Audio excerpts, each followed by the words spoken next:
Hi friends, welcome back to my YouTube channel. ಇವತ್ತು most important topic biomedical waste management ಬಗ್ಗೆ ಮಾತಾಡುವ.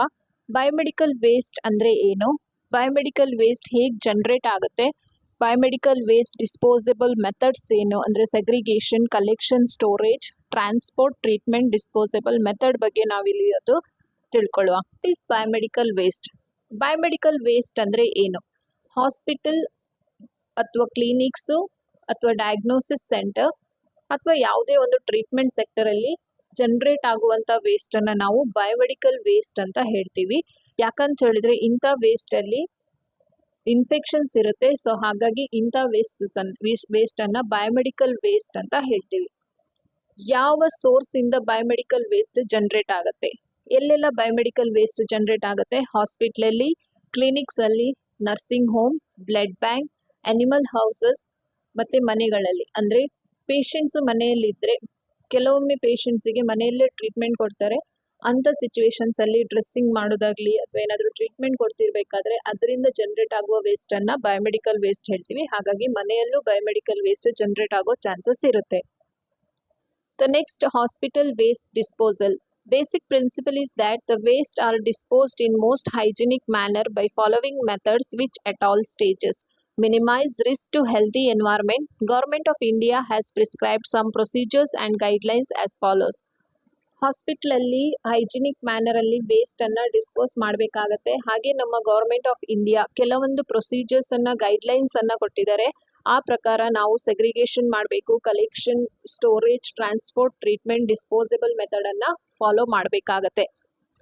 Segregation of waste.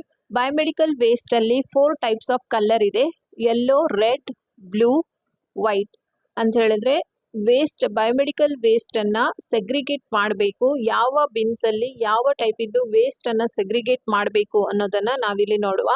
Yellow ಬಿನ್ನಲ್ಲಿ human, animal, ಎನಾಟಾಮಿಕಲ್ waste ಅಂದರೆ human ಅಥವಾ animal body organs, body tissues ಅಥವಾ body parts, expiry ಅಥವಾ discard ಆದಂಥ medicines ಅಂದರೆ damage ಆದಂಥ ಮೆಡಿಸಿನ್ಸ್, ಕೆಮಿಕಲ್ ವೇಸ್ಟ್ ಅಂದರೆ ಫಾರ್ಮಲಿನ್ ಅಂತ ಕೆಮಿಕಲ್ ವೇಸ್ಟು, ಕ್ಲಿನಿಕಲ್ ವೇಸ್ಟ್ ಅಂತ ಹೇಳಿದ್ರೆ ಈಗ ಪೆಥಾಲಜಿಕಲ್ ವೇಸ್ಟು ಅಥವಾ ನಿಮ್ದು ಕಲ್ಚರ್ ಏನಾದರೂ ಮಾಡಿದಿದ್ರೆ ಆ ವೇಸ್ಟನ್ನು ನೀವು ಯೆಲ್ಲೋ ಬಿನ್ಸಲ್ಲಿ ಹಾಕಬೇಕಾಗತ್ತೆ.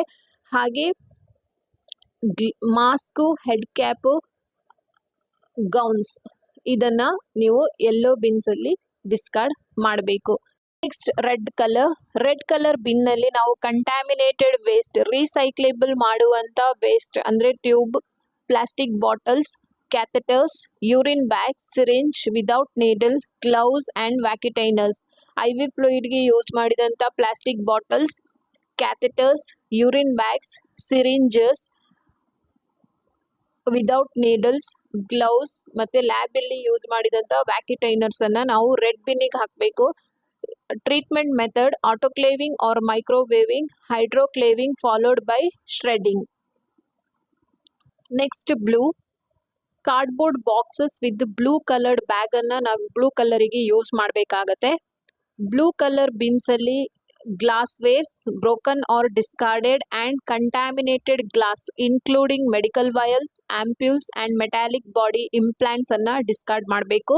Treatment method: disinfection or through autoclaving or microwaving or hydroclaving and then sent for recycling. Next, white color.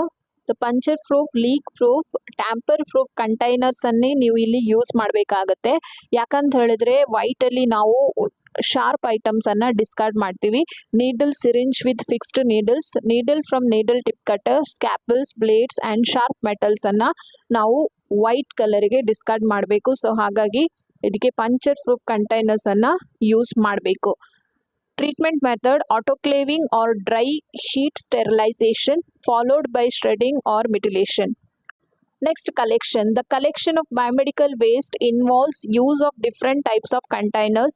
The sharp must always be kept in puncture-proof container to avoid injuries and infection to the workers handling them. ಅಂತ ಹೇಳಿದ್ರೆ biomedical ವೇಸ್ಟನ್ನು ನಾವು different types of container ಅಂದರೆ different type of colour ಕೋಡಿದ್ದು ಬಿನ್ಸಲ್ಲೇ collect ಮಾಡಬೇಕಾಗತ್ತೆ. ಅದೇ ರೀತಿ ಶಾರ್ಪ್ ಐಟಮ್ಸನ್ನು ಅಂದರೆ ನೀಡಲ್ಸ್, ಬ್ಲೇಡ್ಸನ್ನು ಪಂಚರ್ ಪ್ರೂಫ್ ಕಂಟೈನರ್ಸಲ್ಲಿ ಕಲೆಕ್ಟ್ ಮಾಡಬೇಕು. ಯಾಕಂತ ಹೇಳಿದರೆ ಸ್ಟಾಫಿಗೆ ಇಂಜುರಿ ಆಗೋದು, ಇನ್ಫೆಕ್ಷನ್ಸ್ ಆಗೋ ಚಾನ್ಸಸ್ ಜಾಸ್ತಿ ಇರುತ್ತೆ. ಹಾಗಾಗಿ ನಾವು ಪಂಚರ್ ಪ್ರೂಫ್ ಕಂಟೈನರ್ಸನ್ನು ಯೂಸ್ ಮಾಡಬೇಕು. Next is storage. Storing waste is for collection purpose. Accumulation stand for holding of waste for a short time near the point of waste generation.